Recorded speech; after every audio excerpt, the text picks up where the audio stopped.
Despite being a famous steam locomotive because of Thomas the Tank Engine, the real E2s were not quite that. But I have decided to build a LEGO E2 Tank Engine MOC. And today we're going to have a look at the new improvements of this LEGO locomotive. Well, it finally happened. The LEGO has arrived and the E2 Tank Engine has now been updated to 8 studs wide, which looks so much nicer than its 6 stud wide counterpart. Now, I'm going to take you through the update since you've already really seen it on the computer, so we won't go into too much depth here, but I do think it's worthy of its own video, considering how much the E2 truly has changed over the years. I have a minifigure which is Emmett in Michael Knight's clothes right beside for some scale if you guys want to know, because I believe I'm going to put my very first LEGO instructions on Rebrickable, where you guys can purchase the instructions to make this locomotive for yourself if you want to make the E2 Tank Engine. So yeah, without further ado, let's get into it. As you can see, this is the new and improved E2 Tank Engine. Now, it is 8 studs wide, so it was previously 6 studs wide, but the running board is now 8 studs wide, where the rest of it is 7, and it can go as little as the cab right there, which is 6 wide. And I'm really happy with how this turned out. As for the connecting rods, you're going to have to get those light grey bits, so those bits there in dark grey, because unfortunately the axles that are long enough to go in between, they don't exist in light grey, which is really unfortunate. And another great thing is the E2 Tank Engine, these wheels are actual official LEGO train wheels. So these are not custom third-party train wheels. They're actual official LEGO train wheels, which is really cool. As you can see, it rolls really smoothly. The connecting rods work really well, and I believe the pistons on the E2 Tank Engine, at least the real life one, are actually behind the wheels, so they're in the middle of the 3 wheels, which is why you don't see any cylinders on the outside of the engine. At least I think that's how it works. And I just added some extra bits of detail. That bit there would have been the brake hose that would curve up and down. This would be a chain coupling, which you can see there's a chain coupling on the back of the E2 Tank Engine there. There would be some extra bits of detailing there, but unfortunately I got the piping a little bit too thick. I didn't get the thin piping, so that's why this top piping here is also thick as well, instead of thin piping, but eventually I'm going to replace that. You can see there's a tiny gap, tiny little hole in the running board of the E2 Tank Engine. I'll see if I can get a light. So you can see there's a little hole there in order to make room for those flanges to go through. There's no hole there, and there is a hole in the cab, but it's all basically covered up. You can't really see that. So that's really good. E2 Tank Engine's pretty strong and sturdy. I like it. I believe you might be able to get a minifigure in the cab. So let me see here. So it's fairly easy removal, as you can see. Like, get this whole big chunk of the cab and you just pop that off, and have a look at the interior, which isn't the most detailed thing in the world, but it'll do for the size and scale I'm going with. As you can see, it's just got 2 knobs there, a little lever there, and some fire, which I'm probably going to update this cab at 1.2.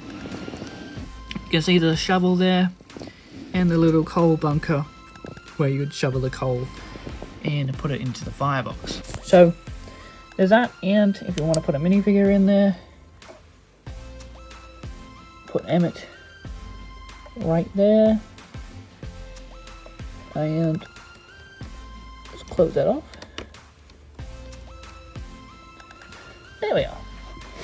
As you can see, minifigure fits in the cab of the E2 quite nicely, actually. So yeah, there's that. One of the coolest things about this new design or new change is those windows. The window design, it looks like very nice. Instead of just having the little holes, you actually get a full-on transparent circle bit there. So you can still see through the holes, the windows. As you can see, like, it's still got the bit there. You see the little hole in there, that's how big it would be.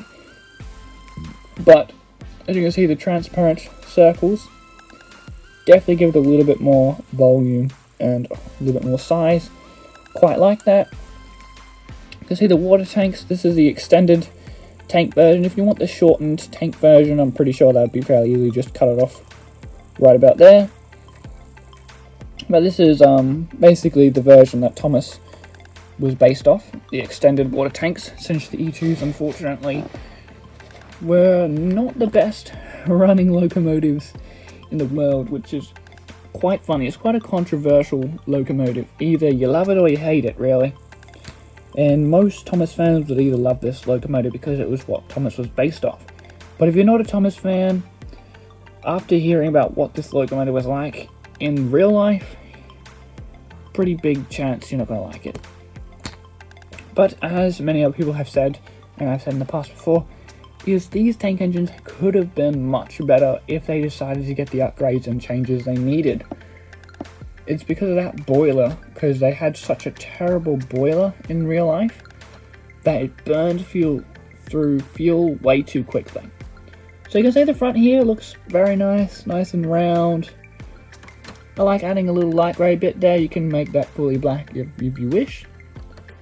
Got a front headlight there, got your buffer beam, your buffers there. We take a look at the back of the locomotive. As you can see, that looks quite nice too. I really like that.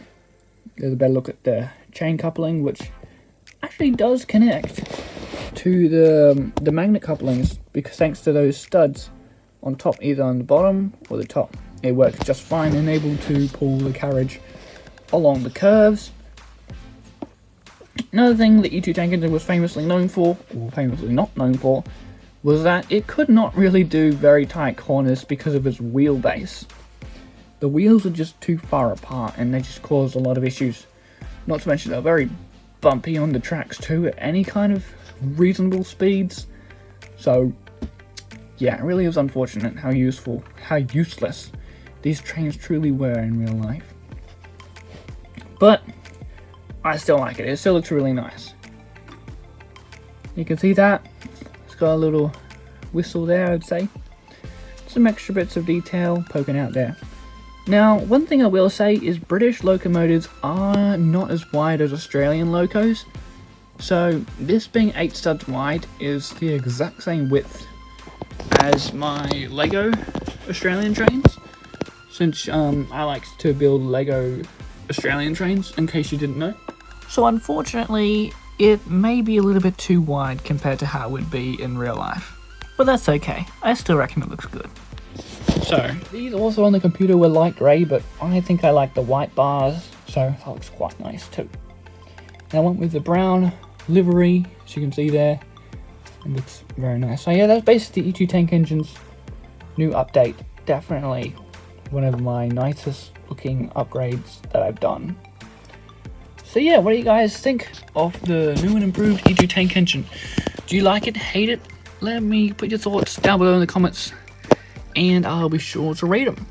And yeah, thank you guys so much for watching, and I hope to see you guys all next time.